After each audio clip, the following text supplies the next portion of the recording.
Es doctor en Derecho por la Universidad Complutense de Madrid y catedrático de Historia del Derecho y de las Instituciones en la Universidad de Castilla-La Mancha. Es reconocido especialista en Historia de la Administración Pública en la Edad Moderna. No se oye nada. Perdón. A ver. No, bueno, bien. Decía que el profesor Feliciano Barrios es catedrático de Historia del Derecho y de las Instituciones y es un reconocido especialista en Historia de la Administración Pública en la Edad Moderna y en Historia de las Instituciones Nobiliarias. Entre los diversos cargos que ha desempeñado, quisiera mencionar que ha sido decano de la Facultad de Derecho de la Universidad de Castilla-La Mancha, de la que es decano honorario. Ha sido subdirector del Centro de Estudios Políticos y Constitucionales, organismo que depende de Presidencia del Gobierno. Ha sido también subdirector del Instituto Internacional de Historia del Derecho Indiano y director del Máster en Derecho Nobiliario y Premial, Heráldica y Genealogía de la Universidad Nacional de Educación a Distancia. Y también es, y me consta que este es uno de los cargos que desempeña con muchísima ilusión, es cronista de la Villa de Madrid. Pertenece a varias academias, he de mencionar que es académico de número de la Real Academia de la Historia, de la que actualmente es además secretario. Es académico de mérito de la Real Academia Matritense de Heráldica y Genealogía y académico correspondiente de la Real Academia de Jurisprudencia y Legislación y de la Real Academia Sevillana de Buenas Letras, y académico también correspondiente de varias academias hispanoamericanas, por ejemplo la argentina y la chilena de la historia. Entre sus distinciones voy a mencionar 4. Es comendador de la Real y Distinguida Orden Española de Carlos III. También está en posesión de la Cruz de la Orden de San Raimundo de Peñafort, que se entrega a juristas de reconocida competencia por parte del Ministerio, tramitada por el Ministerio de Justicia. Es comendador de la Orden Sueca de la Estrella Polar y también está en posesión de la venera de la Orden Mexicana del Águila Azteca. Entre sus reconocimientos científicos voy a seleccionar 3. Premio Nacional de Historia, año 2009, por su participación en la obra colectiva El Rey. Y también el mismo Premio Nacional de Historia, edición del año 2016, por su obra La Gobernación de la Monarquía de España, Consejos, Juntas y Secretarios de la Administración de Corte. También obtuvo el Premio Nacional de Investigación Histórico-Institucional Francisco Martínez Marina, edición del año 2016. Y entre los libros que ha publicado, bueno, tiene una obra muy extensa, me voy a limitar a mencionar 4 libros que tienen que ver con el tema que va a tocar hoy. El primero de ellos es El Consejo de Estado de la Monarquía Española, 1521-1812. También otro libro titulado Los Reales Consejos, el Gobierno Central de la Monarquía en los escritores madrileños del siglo XVII. Otro libro titulado España 1808, el Gobierno de la Monarquía, que creo que fue su discurso también de ingreso en la Academia de la Historia. Y por último mencionar el libro que le valió el Premio Nacional de Historia, que ya he mencionado antes. Y por todo ello, pues esto le sitúa como uno de los mayores, por decir, el mayor especialista en historia de la administración española y la persona más indicada para hablarnos esta tarde sobre Carlos V y el gobierno de la monarquía. Nada más y cuando quieras. Pues muchísimas gracias, Javier, por tu presentación. Vamos a ver qué tal se me oye. Y dar las gracias también a quienes hoy nos acompañan, que son los miembros de esta ilustre asociación, la Real Asociación de Hidalgos de España, que tan generosa ha sido siempre, pues con la Universidad Nacional de Educación a Distancia en nuestras aventuras nobiliarias, y también quiero destacar que lo es ahora con la Real Academia de la Historia. Muchísimas gracias y personifico este agradecimiento en don Manuel Pardo de Vera, sin olvidar a otros miembros de la Junta de Gobierno que nos acompañan. Querido amigo Manuel Ladrón de Guevara. y a don Javier Alvarado por esta presentación, y ella ha dicho que le agradezco mucho.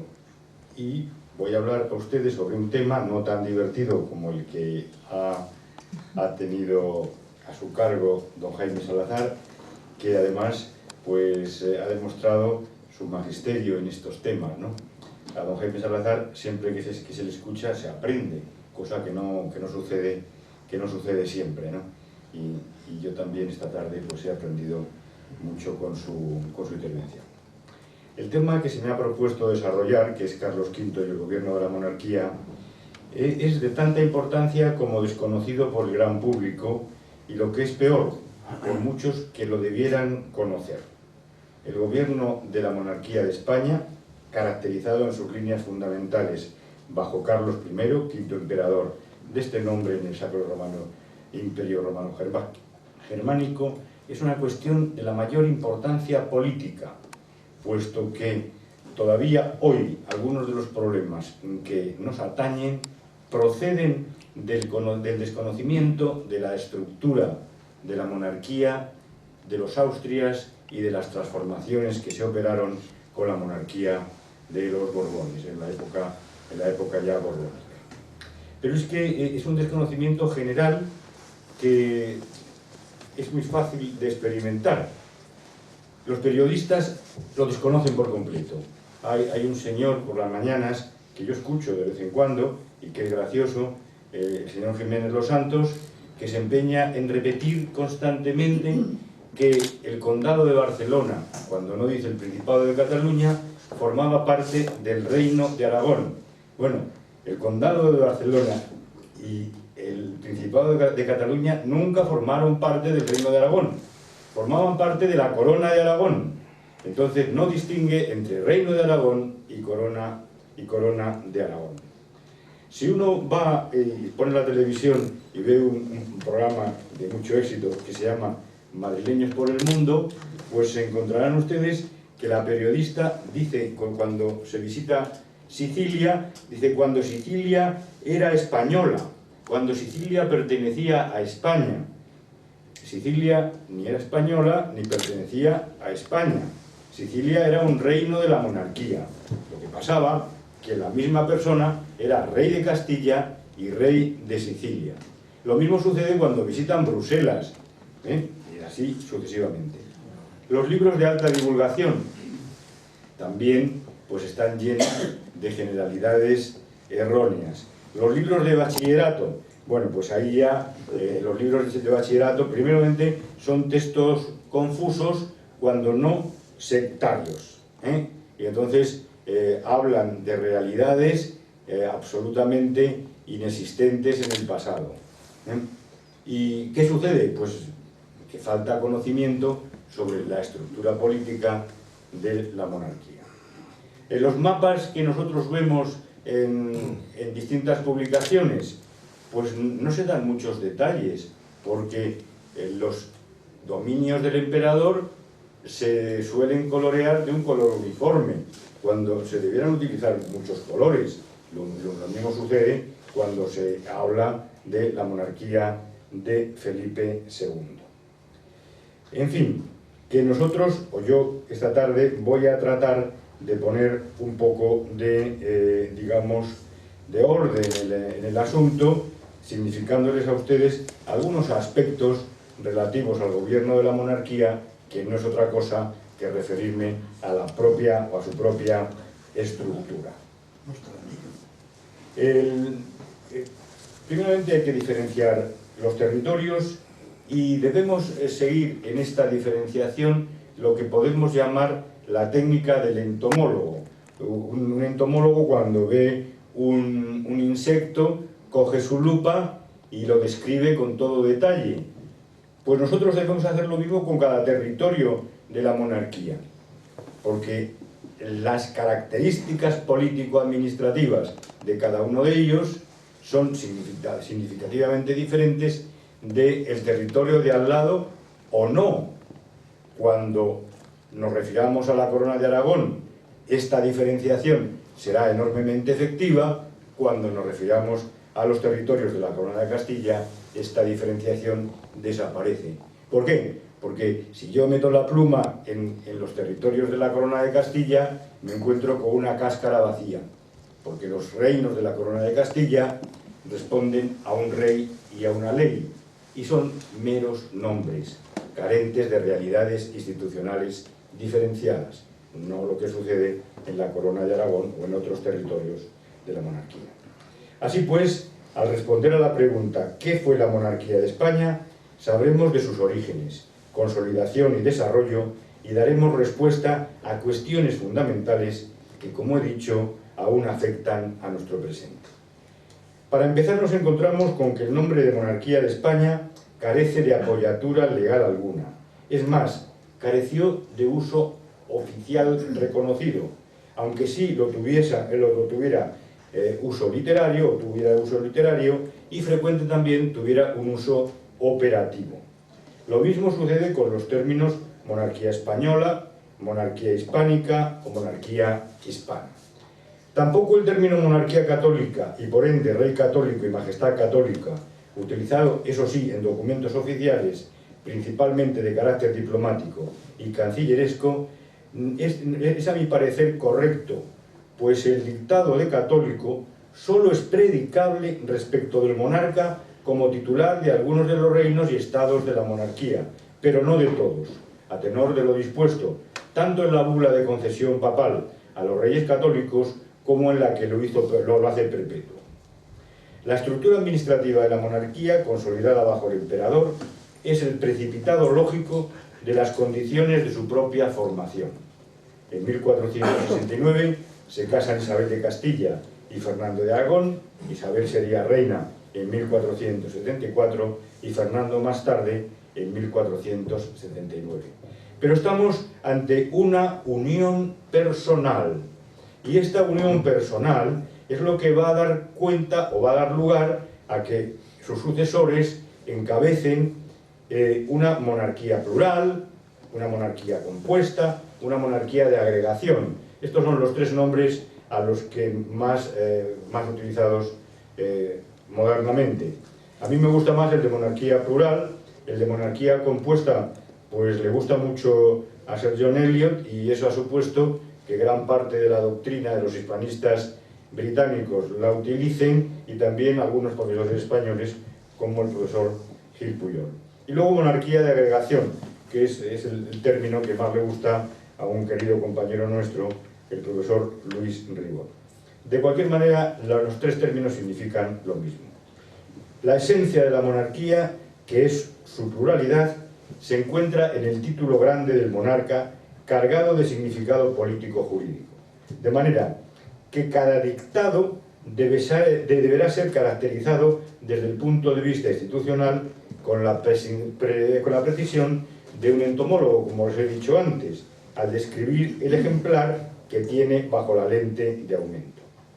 En el título grande, aparecen enumerados los reinos y estados de que es titular el común monarca. El título largo se contiene en una real cédula, la de 13 de abril de 1516, por la que se estableció el orden que se había de guardar en la documentación oficial que contuviera la titulación regia. Doña Juana y don Carlos, su hijo, reina y rey de Castilla, de León, de Aragón, de las dos Sicilias, de Jerusalén, de Navarra, de Granada, de Toledo, de Valencia, de Galicia, de Mallorca, de Sevilla, de Cerdeña, de Córdoba, de Córcega, de Murcia, de Jaén, de los Algarves, de Algeciras, de Gibraltar, de las Islas de Canarias, de las Islas Indias y tierra firme del mar Océano, conde de Barcelona, señores de Vizcaya y de Molina, duques de Atenas y Neopatria, condes de Rosellón y de Cerdaña, marqueses de Oristán y de Gociano, archiduques de Austria, duques de Borgoña y de Brabante, condes de Flandes y del Tirol, etc.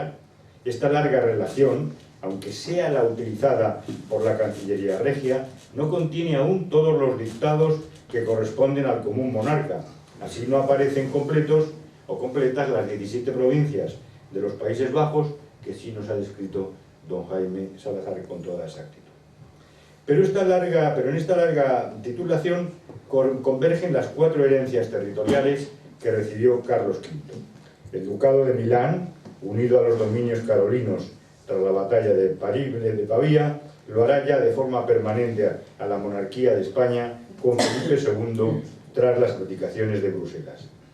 Aunque sí aparece el reino de los Algarbes como título de pretensión entonces, el de Portugal solo se hará presente de forma efectiva entre 1580 y 1640 para desaparecer definitivamente tras el Tratado de Madrid de 1668, como sucedería también con el exclusón de Portugal en las armas reales. Esta pluralidad, dimanante del título grande, permanecería, aunque afectadas por los decretos de Nueva Planta y los acuerdos de Utrecht, hasta la Constitución de 1812, aunque se volviera a utilizar después de la restauración absolutista de 1814 y con carácter ceremonial hasta 1931. Un dato importante sobre la realidad histórico-jurídica de España es que la Real Cédula de 15 de julio de 1805, por la que se promulga la novísima recopilación de las leyes de España, se encabeza con el título grande en el que no aparece la palabra España. Aunque tras el primer llamamiento a la muerte de los reyes católicos, todos los reinos y estados peninsulares e indianos tienen la consideración de abolengo y por tanto en principio indisponibles, como también ocurrirá con las 17 provincias y el Franco Condado a la muerte de Felipe de Austria, cuando estos territorios pasan a ingresar la herencia de su primogénito don Carlos, ya conforman una unidad a determinados efectos, pero manteniendo su personalidad en lo fundamental. Sin embargo, la igualdad que parece dimanar, esta aparente igualdad que aparece dimanar de la larga relación de títulos de soberanía, nos lleva a que, si los examinamos de cerca, nos encontramos con que algunos de ellos son solamente dictados pro memoria, O sea que el título grande, que es tan útil para conocer la realidad respecto a muchos estados, es engañoso respecto a la efectividad sobre alguno de los mismos. Fijémonos en primer término en que no aparece en el título grande el término corona, tan utilizado por otra parte para referirse a los reinos y estados integrados en las de Castilla y Aragón. Pues bien, volviendo al título grande, los títulos integrados en la corona de Castilla constituyen una formación política unitaria, con un rey, el de Castilla, que siendo titular de diferentes reinos y estado, gobierna en todos ellos con iguales poderes, con una única asamblea representativa, las Cortes de León y Castilla, y con unas leyes de aplicación universal en todos ellos, contenidas en un cuerpo legal posteriormente reunido, que es la nueva recopilación que hará su hijo Felipe II en 1567. Ahora bien, dentro de la corona de Castilla debemos observar la existencia de territorios que, aunque incorporados a ellas, tienen el carácter de privilegiados. Esto es el señorío de Vizcaya y sus encartaciones, la provincia de Guipúzcoa y la provincia de Álava. Todos ellos conservan instituciones propias contenidas en sus ordenamientos forales, singularmente sus juntas generales, y el importantísimo mecanismo del pasé foral, que mediante la fórmula del se obedece pero no se cumple, veda la introducción automática de la ley castellana en aquellas tierras. Un reino privilegiado, el de Navarra, que conserva sus propias cortes, de manera que en su territorio no se interrumpe en modo alguno la producción normativa propia. Y finalmente, unos inmensos dominios, integrados en la corona de Castilla, en América y Asia, las Indias, que, efectivamente incorporados a Castilla, gozarán parcialmente de un ordenamiento jurídico propio, el derecho indiano. Mas siendo esto así, el estatuto legal de las Indias en nada es comparable a otros territorios de la monarquía ajenos a la corona de Castilla, y ni siquiera a los territorios privilegiados incorporados a esta. El derecho indiano es así un conjunto normativo primordialmente de derecho público, creado para las Indias por razones operativas y de eficacia, pero no atentatorio para la unidad jurídica básica de la Corona de Castilla. El monarca gobierna las Indias, auxiliado por el Real y Supremo Consejo de Indias, creado por el emperador, y sin estar sujeto a limitación alguna que no pudiera tener para con los reinos castellanos peninsulares, y las autoridades indianas le representan en cuanto que rey de Castilla. Por el contrario, el virrey de Sicilia no representa al monarca en cuanto que rey de Castilla, sino como rey de Sicilia. En la Corona de Aragón, la situación es completamente diferente. Los reinos que la componen en su núcleo esencial, que son aquellos que se van a gobernar a través del Sacro, Real y Supremo Consejo de Aragón, el Reino de Aragón propiamente dicho, el Reino de Valencia, el Reino de Mallorca, el Reino de Cerdeña y el Principado de Cataluña, gozan de plena autonomía. Así conservan sus instituciones privativas, tanto en el campo del derecho público como del derecho privado. Su sistema legal y su producción normativa se mantiene viva a través de asambleas representativas propias, en el caso de Aragón, Valencia, Cataluña y Cerdeña, no pudiendo extenderme ahora en el peculiar caso de Mallorca.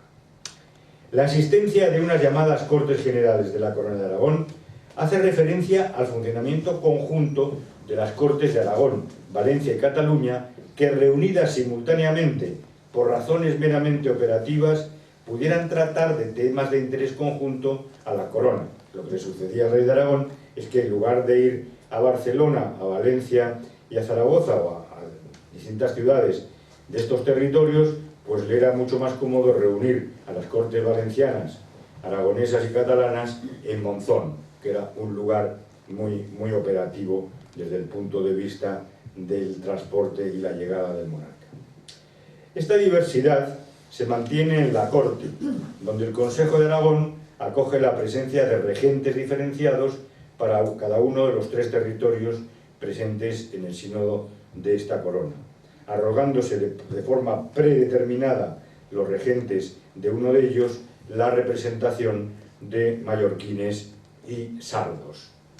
Los reinos de Nápoles y Sicilia, considerados por el propio monarca como integrantes de su corona de Aragón, son formaciones políticas diferenciadas que conservan íntegramente sus instituciones privativas y que están vinculados a los territorios de la Corona de Aragón como pertenecientes a esa corona, que así se llama, y en época del emperador, pues integrados a efectos de la administración de corte en el Consejo de Aragón, pero de una manera más limitada, más diluida que los territorios peninsulares hispanos. Luego, posteriormente, Felipe II creará ya un Consejo de Italia.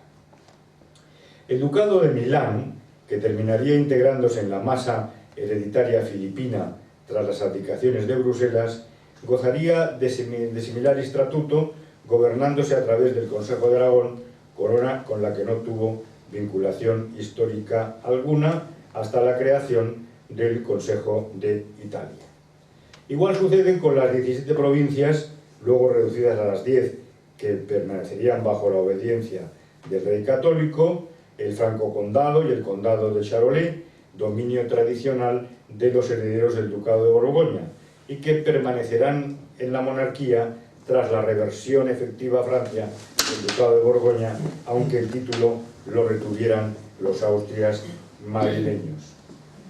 Pero quizá la autonomía de las partes en la monarquía de España llega a su sublimación en un momento posterior al reinado del emperador. Es el caso portugués entre 1580 y 1640.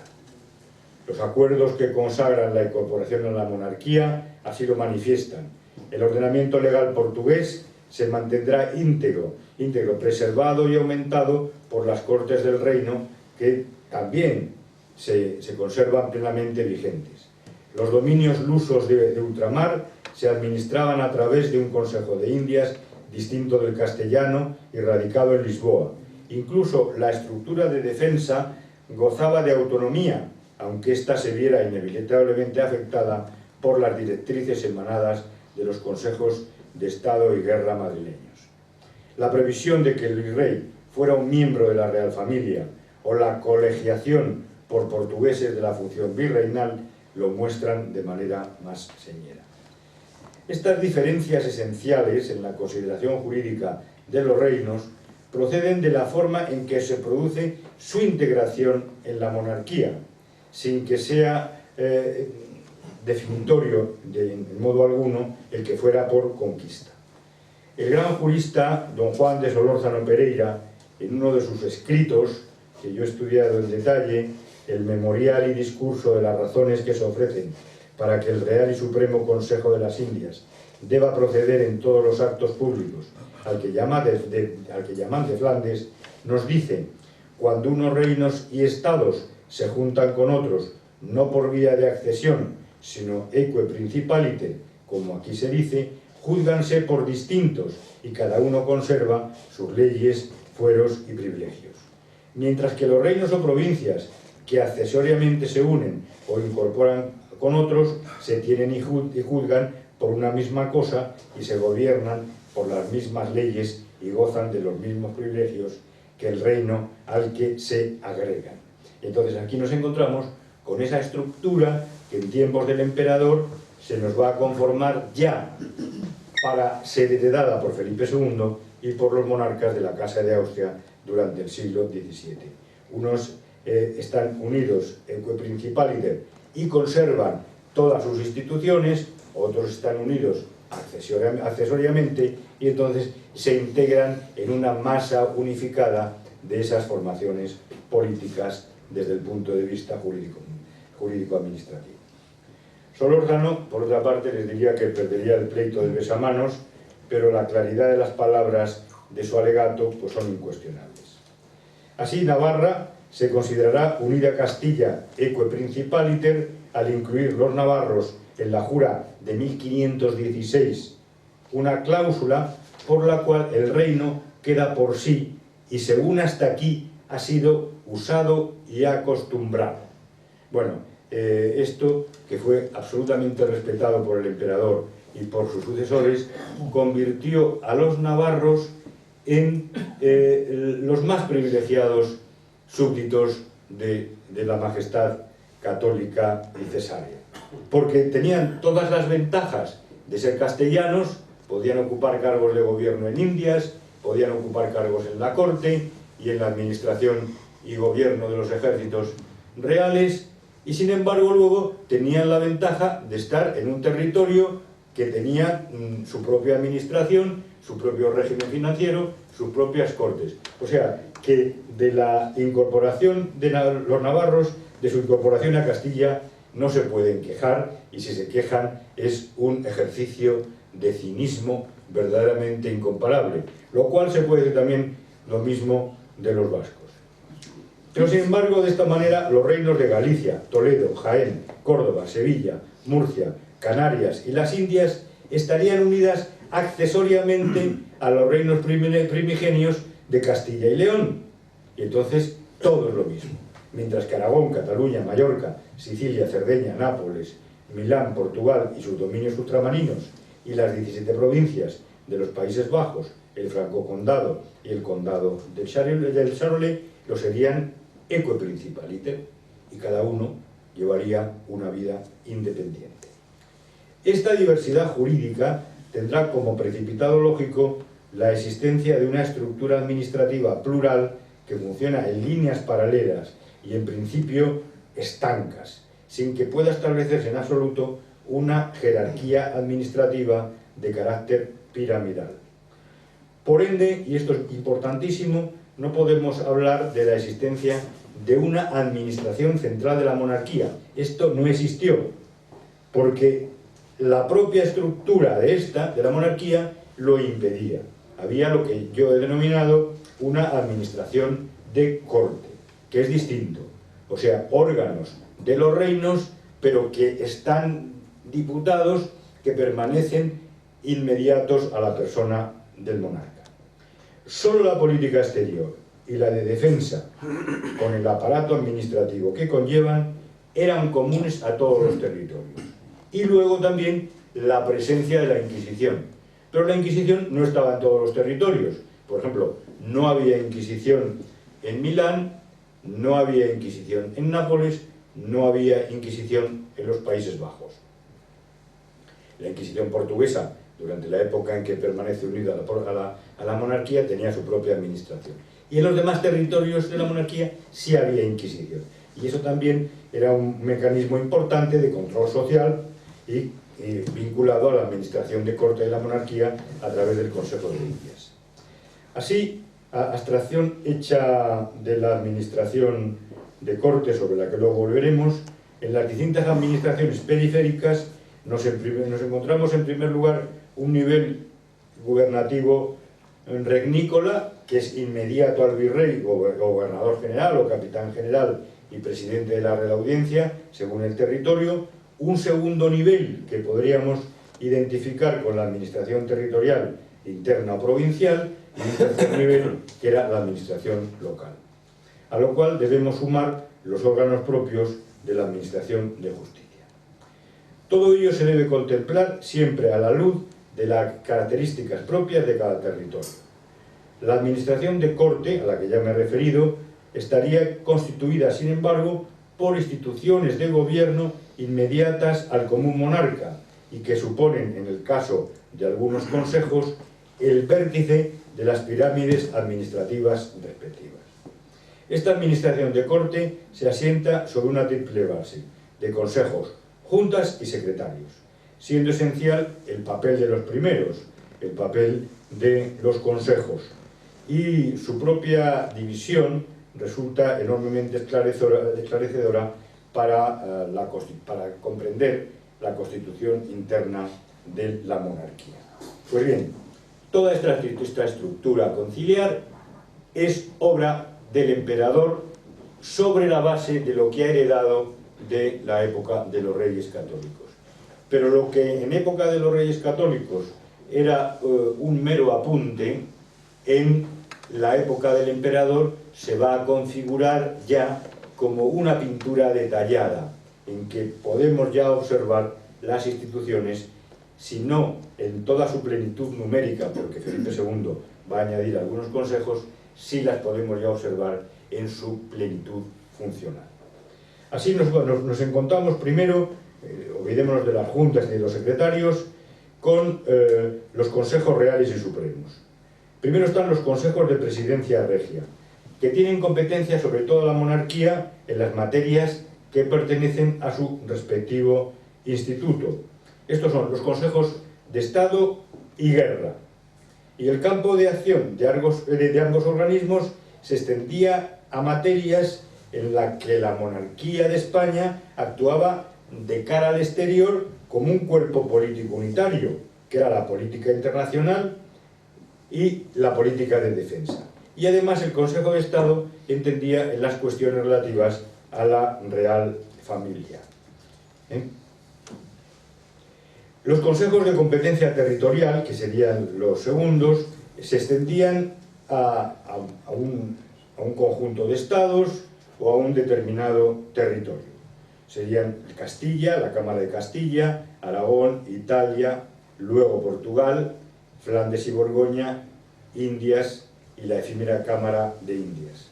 Bien, incluyo en este grupo a la Cámara de Castilla e Indias en cuanto a derivaciones del Consejo de Castilla y de Indias eran comisiones simplemente para nombramientos. Los consejos de Italia, Portugal, Flandes y Borgoña son creación de Felipe II, estos tres consejos.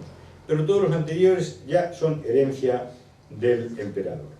Luego estaban los consejos de competencia material sobre una pluralidad de reinos que pertenecen a distintas coronas. Así eran los consejos de Inquisición y de Cruzada. ¿Dónde están presentes estos consejos o gobiernan instituciones y gobiernan tribunales y también empleados públicos que están en distintos territorios de la monarquía? Pues donde hay Inquisición y donde ejerce la bula de Cruzada, donde se vende la bula de la Santa Cruzada, que era un medio de allegar dinero a las arcas reales. El Tribunal de la Inquisición, la Suprema, pues era el órgano supremo sobre los tribunales provinciales, sobre los tribunales territoriales del Santo Oficio. El Tribunal de la Cruzada pues era el que administraba las llamadas tres gracias: la gracia de la bula, la gracia del subsidio y la gracia del excusado, que eran tres maneras de llegada de dinero, de llegada de caudales a la hacienda regia. Y luego estaban los consejos especializados de la administración interna de la Corona de Castilla, Hacienda y órdenes militares. Estos consejos eran consejos castellanos, pero realmente extendían su influencia, extendían su capacidad de acción más allá de los territorios castellanos. ¿Por qué? Porque Castilla era la que pagaba todos los gastos de la monarquía esencialmente. Los reinos, distintos reinos de la Corona de Aragón, los reinos italianos, los Países Bajos, aportaban cantidades ínfimas.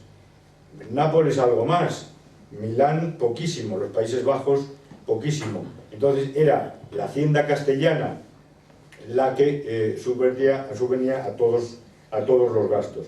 Acuérdense del famoso verso de Quevedo: solo Castilla y León y el noble pueblo andaluz llevan a cuestas la cruz. La cruz era el inmenso gasto que había que hacer. Entonces, naturalmente, este Consejo de Hacienda, que era un consejo castellano, extendía su acción fuera de la Corona de Castilla. Este Consejo de Órdenes pues era también un consejo castellano, puesto que solamente administraba las órdenes castellanas, no la de Montesa, sino Santiago, Calatrava y Alcántara. Pero como el monarca concedía merced de hábito a no castellanos, pues también este consejo tenía una acción que iba más allá de lo propiamente castellano. Las juntas eran órganos colegiados de carácter permanente o constituidos ad hoc con una finalidad concreta, que era dedicarse a asuntos que el rey le remitía para su resolución. Las juntas eran un mecanismo, sobre todo en el siglo XVII, para librarse del consejo. Si el valido de turno no quería que un asunto lo viera el consejo al que teóricamente tenía que ir, el rey, por consejo del valido, nombraba una junta a la cual llegaba ese asunto, y cuando ese asunto se resolvía, esa junta desaparecía. Había otras juntas no, que eran juntas permanentes. Los secretarios eran pieza fundamental para el funcionamiento de tan complicado engranaje administrativo. Había secretarios sinodales, esto es de los consejos, había el secretario de la Cámara del Rey, que era un personaje importantísimo.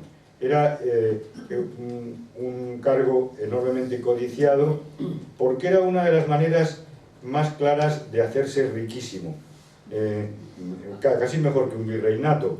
¿Por qué? Porque el secretario de la Cámara del Rey era la persona que llevaba la agenda regia, y entonces era la persona que organizaba las visitas al monarca. Entonces, el que te pusiera en un lugar determinado en la agenda hacía que pudieras ver al rey o que no los pudieras ver, y pues el unto pues llegaba a las manos del secretario de Cámara para que el rey te recibiera. El secretario del despacho universal era un secretario en principio con muy poca importancia, porque era simplemente un empleado público que lo único que hacía era recibir los papeles y organizarlos para la firma y para ser visto por el monarca, porque los consejos permanecían independientes, eran celosísimos unos de otros, y no querían que ningún consejo se inmiscuyera en otro. Entonces había que organizar un sistema de coordinación de esos papeles que llegaban a todos los consejos y que luego habían de volver a los consejos una vez resueltos. Y para eso se creó el secretario del despacho universal. Pero claro, un personaje que veía todos los papeles y que los distribuía, cada vez tuvo mayor importancia.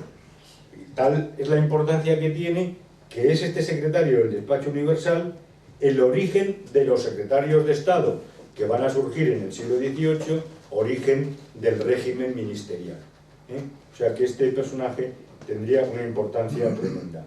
El régimen de consejos, que funcionó bien en líneas generales y que mantuvo a la monarquía en su estructura administrativa durante siglos, pues tenía el gran problema de que no era un sistema, era un régimen, no había coordinación. Entonces yo me acuerdo cuando hacía la tesis doctoral que me encontré un caso muy importante, una señora llamada Maturana, que era una viuda de un maestre de campo, y esta señora Maturana pues pide varias pensiones por la vía de varios consejos. Como los consejos no tenían entre ellos relación y no se informaban de lo que concedían o no concedían, la viuda Maturana obtuvo varias pensiones. Cuando se descubre posteriormente, pues ya se dice no, que perciba una, la más cuantiosa, pero no se dijo que devolviera nada de lo percibido. Cuando el rey constituye una secretaría con el fin de coordinar justamente las gracias, los consejos boicotean la secretaría. No le mandan información e incluso le mandan información sesgada o incorrecta. ¿Por qué? Porque ningún consejo quiere que haya un organismo que coordine o que de una manera lejanísima incluso pueda controlarlos. En fin, he tratado de dibujarles unas pinceladas, porque va a jugar el Madrid y vamos a tener todavía un coloquio, unas pinceladas de un gobierno que, teniendo su origen en la administración de los reyes católicos, se configura realmente bajo el reinado del emperador, aunque Felipe II ultimara el régimen de consejos con algunas creaciones. Y estas pinceladas de una estructura gubernativa nos llevan a significarles la utilidad de la misma en una monarquía plural y hemisférica en la que efectivamente nunca se ponía el sol. Muchas gracias.